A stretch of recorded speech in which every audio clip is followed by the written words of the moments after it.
Welcome to the Multichain Nation. Today we have Yegor, CBDO of Rubic Finance. Welcome, Yegor. Hi, Rudy. Thanks for inviting me to Multichain. It seems like we will have interesting 20 minutes speaking about DeFi and multi-chain. It sounds like. Yeah, for sure. It's a pretty crazy world out there, and so many different applications being built on top of Axelar and on top of the network. And I know Rubric is doing some amazing things, connecting many blockchains together, and allowing a lot of DeFi to happen. And that's really complex, but you make it look so simple. So tell us more about Rubric. You're completely right about Rubic as the one who makes DeFi easier for the user because we are at the very center of DeFi. We are DeFi aggregator, and we are live on 103 chains, and we aggregate DEXs, bridges, intent providers, other aggregators. And Our mission is to provide DeFi trader with all the tools he or she needs for trading on the better swaps, because we provide the best swaps in the majority of these chains. And sometimes, like quite often, we use Axelar under the hood, because Axelar is a big part and very important part of our API of our product, and we have more than 400 liquidity providers in our API. So by using Rubic, you are able to use all of these 400 providers at one place. And I guess that's because I always see different DEXs and DeFi apps saying they're the best rate finder. So how does Rubric set itself apart from being the best, the truly the best? Uh, because we don't want to just be a fake multi-chain or cross-chain. We really provide true cross-chain. By this, I mean using all their solutions on the Hmm. markets at one place. Because if you aggregate only DEXs, it makes it not as complex, because you miss many other actors. And also, very crucial role in development of Rubik is following the trends, because we do believe that it's the only way to provide anything valuable in crypto for a long term. Because as we all know, crypto is so fast developing, and the Yeah. only way is to implement all the new tools. And you're saying you're using Axar under the hood. Can you go a little bit more detail of how Axar is being used? Yeah, as I know, it's one of the key infrastructure partners of Rubik, and it's not just a bridge, it's more like securing messages layer between chains. And for us, it means that we can have more chains, because some chains we support only through Axelar, and also we value a lot the reliability and broader coverage which Axelar provides to crypto space and to Rubik, to our users. And we also value the generalized interoperability you provide. Yep. And as I know, in June, Axelar was the in our top one. It was the best by volume in Rubik, because you provided more roads, more successful roads as any other partner. And that's the thing too, right? Because it's important to be able to communicate between different blockchains and have that volume to really drive up your project. Because I think what I've noticed a lot about XR two is how much they help that business development, marketing, and also technical development to help Rubric and other projects really excel. And that's awesome to hear that you're doing so well. And to learn more about Rubric, you know, how is it? What was the conception period like? Like, why'd you decide to build this? Because we addressed the problem of the fragmentation of the liquidity Mm, in DeFi space, and we saw it even back in the day. So Rubik will have fifth anniversary in September. So all these, congrats. thank you, all these years we were facing and addressing the problem of fragmentation. And I personally do believe that the only way for any DeFi, any crypto or application to strive is using interoperability principles. And that's if Web3 was all about decentralization. Web4, I think, will be about interoperability because all these decentralized systems should be united because otherwise it makes no sense to use it for an average user, and it makes no sense to have crypto without mass adoption features and mass adoption future.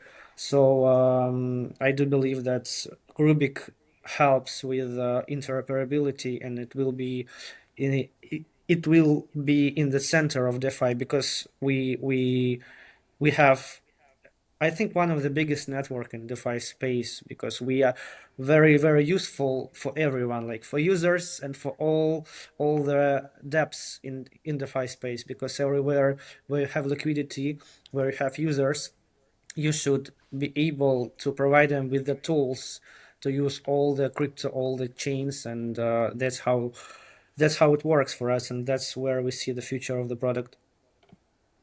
It's it's the amazing thing too about building in DeFi. You start, when crypto started, it was like Bitcoin and then Ethereum and then well Bitcoin and Litecoin and then Purecoin. All these other coins came up that were Bitcoin copycats, and then Ethereum came along. It's just now we have like Solana, XRP. Like there's so many different blockchains coming up. Binance. It's like you can name thousands, and it's so hard to remember that even though there might be one chain that reigns supreme as the best, people aren't going to only use that one chain. They just want to use different chains because of personal reasons, personal choices, technical choices, whatever it is. Though the human nature isn't really good at being uniform. I think uniqueness is something we try to preserve. And with Axelar, I mean, I guess they're just trying to solve that point. But knowing that humans are going to be using different chains as a natural instinct, um, they're going to focus on combining them so they all communicate together. And that's a key thing I think people kind of forget sometimes. And it's all about UX because for many people, like for majority of traditional finance users, it makes no sense to dive into all these bridges, all these DeFi solutions. They just need one solution with all with everything in the hood, under the hood, and that's where we also see the point of growth because the UX is kind of a pain point for many crypto applications right now. Hmm.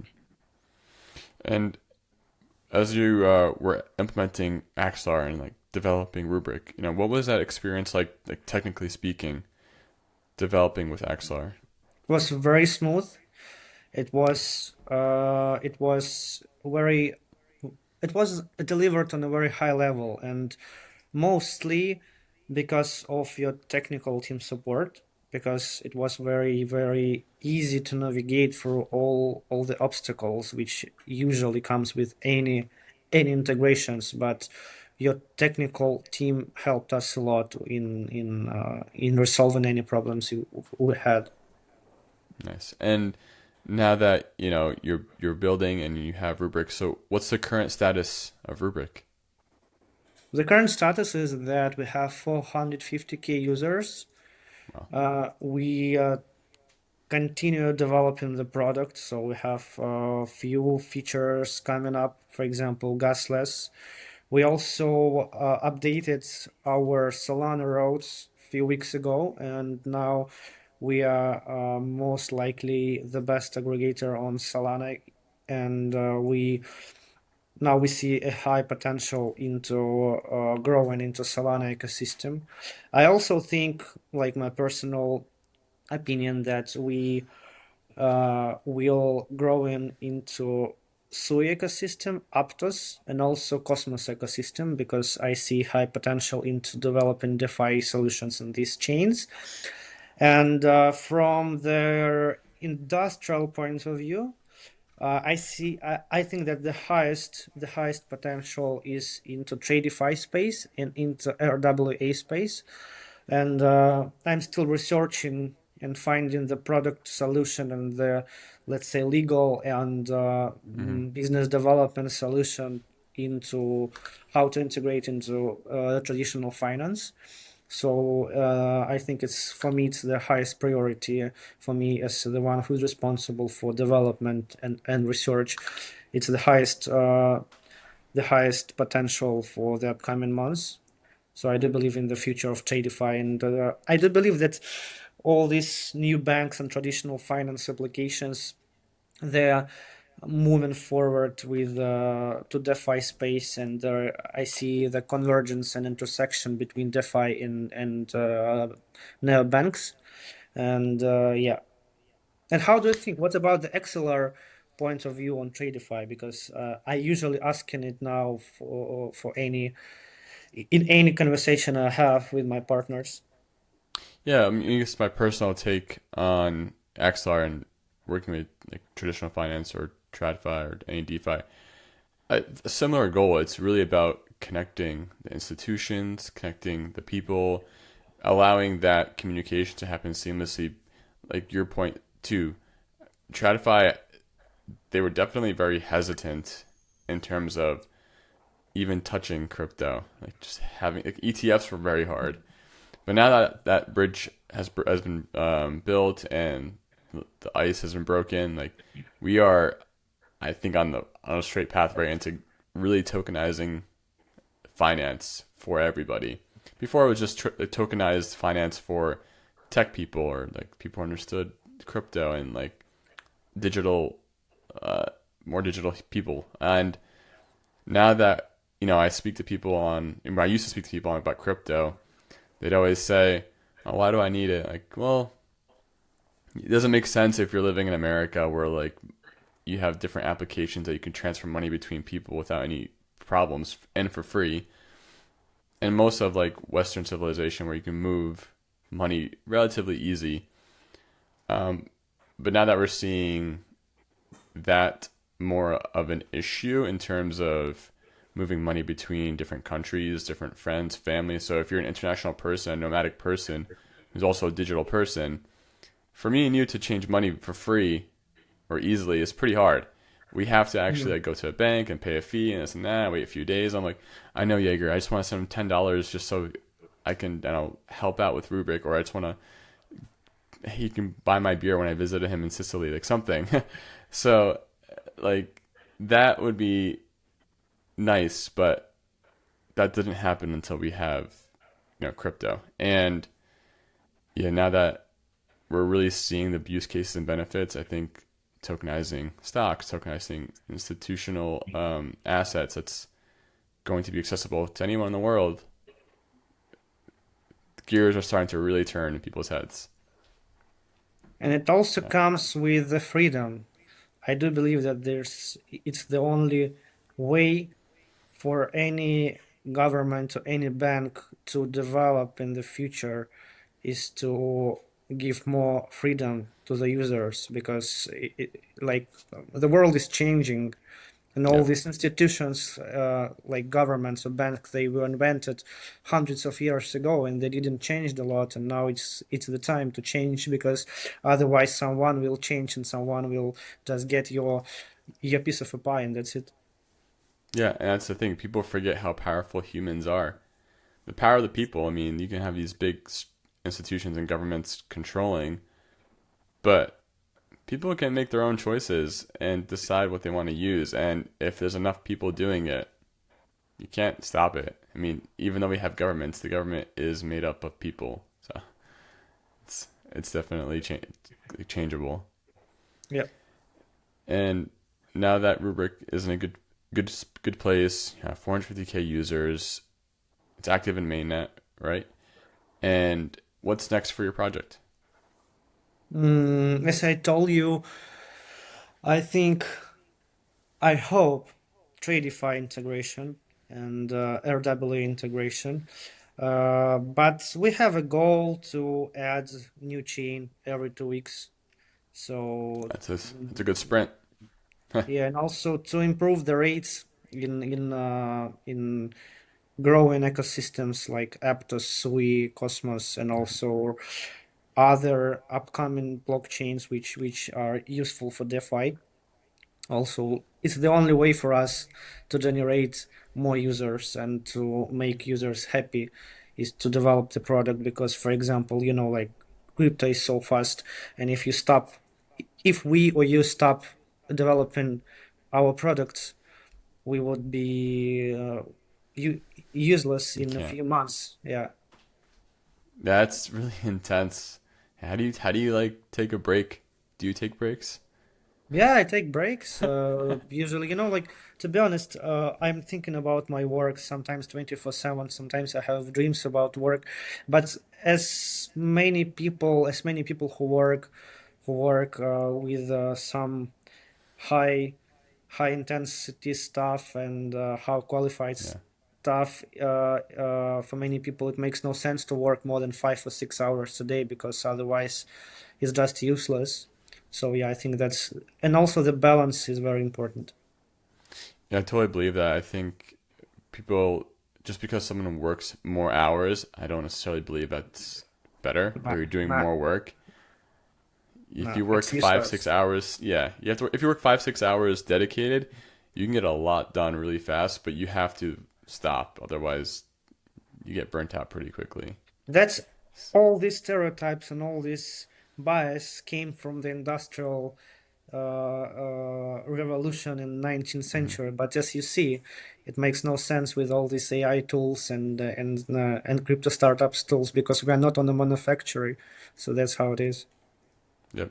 Yeah. If you're not, it's just because you're not on the manufacturing line doesn't mean you're not producing.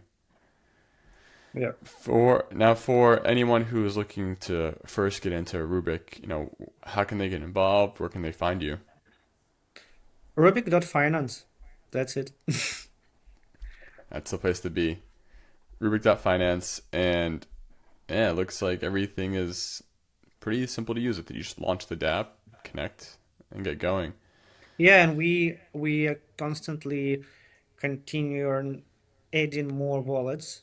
So we added 3 Solana wallets this week, and the more chains we have, the more wallets we have. So it's pretty much all around the user, and it's his or her sorry, his or her convenience, and we really value UX and